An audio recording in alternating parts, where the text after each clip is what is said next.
Hello everyone, welcome to Fijian Investment Trader. My name is Mr. Singh. I'm going to talk about HCMC updates on the lawsuits, offering, and the technical analysis later in the video. So I have some key important information I want to share with you guys. What is my opinion on one against the lawsuit and offering and technical analysis on that. Please do not forget to subscribe to the channel for the constant update on the HCMC and other stocks. And please smash the like button. It helps the channel a lot. So let's go. So HCMC, right? The lawsuit, right? We're going to talk about the lawsuit where we're looking at. So HCMC is getting notice in the company pursues a parental infringement lawsuit against $1 billion conglomerate Philip Morris, right? So the article that came out, this creating a lot of attention on that, and it's a big deal. It's a big deal, right? A settlement of licensing deal could hemispheres into a whole stratosphere, means to another level, right? We're gonna go to another level. So Cousin O'Connor is engaged to represent in HCMC, right? On my previous video I did mention about it. I just want to revisit on that. He's a well-known lawyer, an attorney actually, to deal on those kind of cases, right? Moving to the next one. So HCMC lawsuit claims that Philip Morris infringing HCMC's parental rights of connection with IAQSQ, an alternative tobacco product and sold by Philip Morris, right? Remember the word alternative, right? Alternative by Philip Morris. The Philip Morris claims currently approaching a $14 million use of its IQSQ products, right, which reportedly invested over $3 billion on a smokeless tobacco products.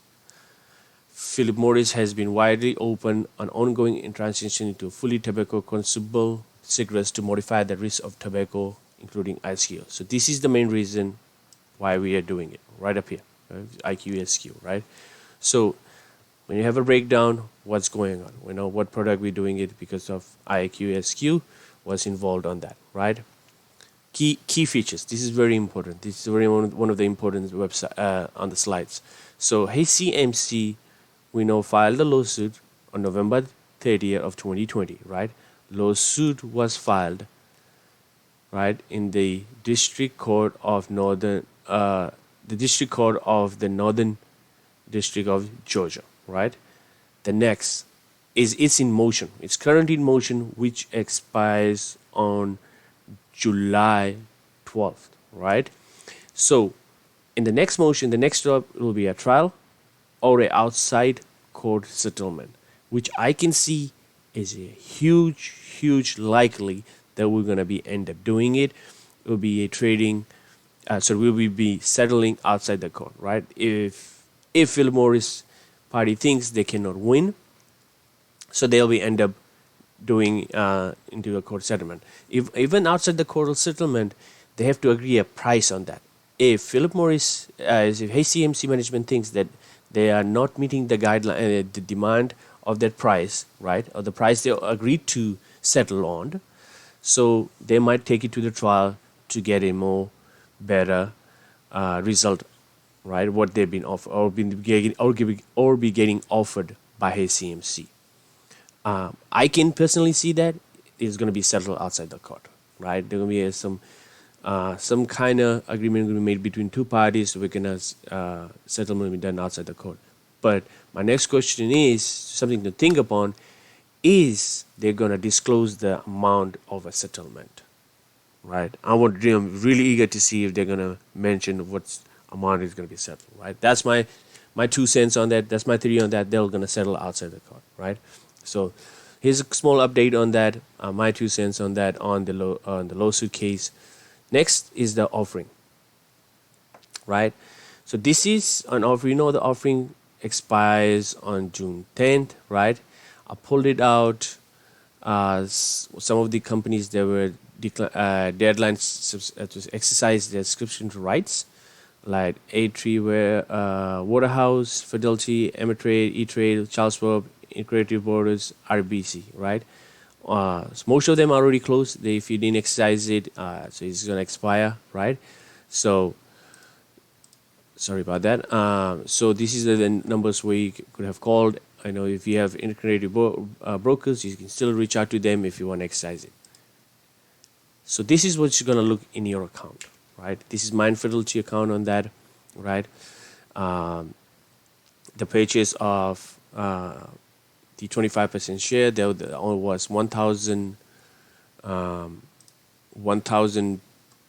sorry, my apology, 127,903 was my discounted shares, and the shares that I have is about 844,641. So if I exercised it, so I'm gonna get these shares at a price, and it's gonna be close. It's gonna be a million shares that I wanted to obtain on that, right?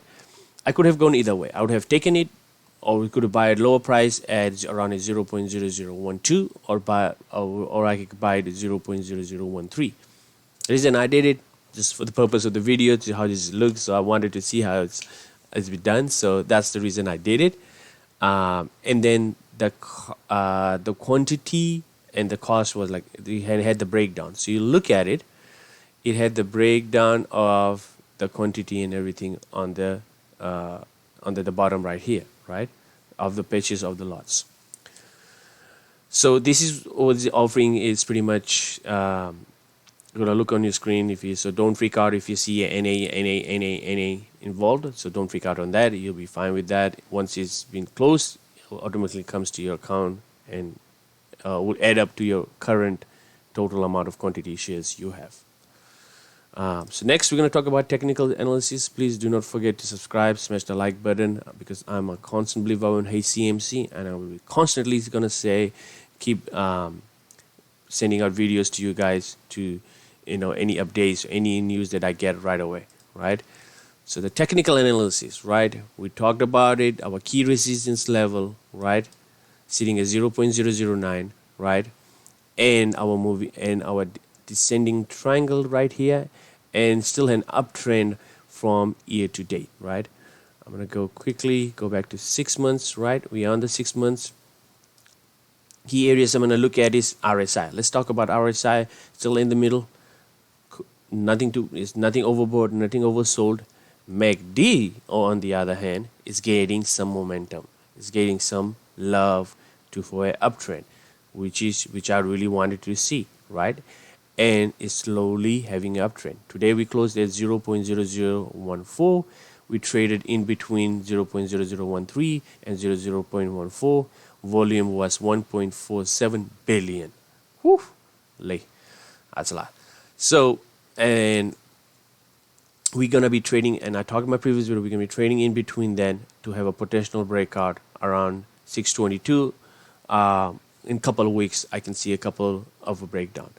The one thing is concerned is my moving average. Now on the yearly chart of a 4-hour time frame, that we are trading below on that, but we are still trading above our 20-day moving average, right? So if I go back and look on a 3-month chart, right? So my 3-month chart, see, it's acting so closely right now. I'm sorry if you guys can't see on the screen, but we're trading below on that. So that's something that we need to break out, which is our key level, right? Sitting at the below, right at the below of our 6-month chart, right? On the 6-month chart, we'll see it right now. We are trading below, which is sitting at 0.0015, right? If I go back to over 1 year, right? 1 year a day. So 1 year a day, we are trading below a 200 moving average. Our MACD is dying down. Shorts are disappearing. We are dying down. The bars are getting smaller, smaller, smaller. RSI looks lovely. This is a matter of time, guys. This is just a matter of time. We're about to explode, right? I just don't want you to miss about. I don't want you guys to be upset about it, as I haven't seen the movement a lot, because this is the part and parcel of the game. This is the stock trading is about. It's about patience, having some patience on that, right? You always have an uptrend. It was definitely going to have an uptrend when we have a little bit more news on the lawsuit. Any kind of sort of hedge funds or anything, or any big investors, right, gets involved on it too. And which they will. They're all waiting for the hedge funds. They're waiting for the lawsuit to do. But the MACD looks good. Overall, the MACD looks good. RSI looks good.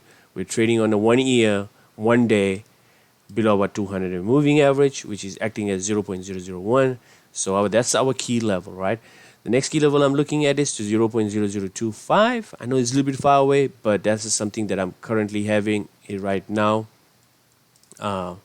Currently having and monitoring it right now, right? And we're going to take a baby steps to go up all the way to high of 0.0065. Well, that's all I have for folks. Thank you for watching the video. I really appreciate it. Please do not forget to subscribe, smash the like button. It helps me a lot so I can constantly producing the videos. I love the comments you guys been putting on the on the chat and the YouTube. So I'm keep answering it. Let's go. I'm excited. I'm pumped up. I know we have a long future with that. I'm really pumped up with this talk. So thank you very much and have a good day.